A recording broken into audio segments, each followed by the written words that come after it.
అరే, నువ్వు కొన్నిసార్లు క్లియర్ గా అర్థమయ్యేటట్టు చెప్తే కూడా నాకు అర్థం కాదు. అట్లాంటిది నువ్వు ఇలా చెప్తుంటే నాకు ఇంకెలా అర్థమవుతుంది? అందుకే శ్వేత, నీ బ్రెయిన్ కి నీ హార్ట్ కి స్ట్రెయిన్ ఇవ్వదు.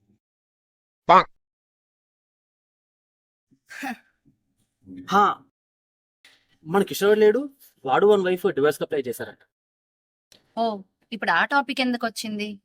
అయినా వాళ్ళిద్దరు విడిపోవడం ఏంటి? అదే, వాళ్ళు ఒక 3 years రిలేషన్షిప్ లో ఉండి తర్వాత మ్యారేజ్ చేసుకున్నారు కదా. అదే సడన్ గా ఎందుకు ఇలా? అదే అంటున్నా, ఇక్కడ ఎన్ని ఇయర్స్ రిలేషన్షిప్ లో ఉన్నది మ్యాటర్ కదా శ్వేత, ఎంత హ్యాపీగా ఉన్నది మ్యాటర్. అదేంటి కృష్ణ, హ్యాపీగా లేవా?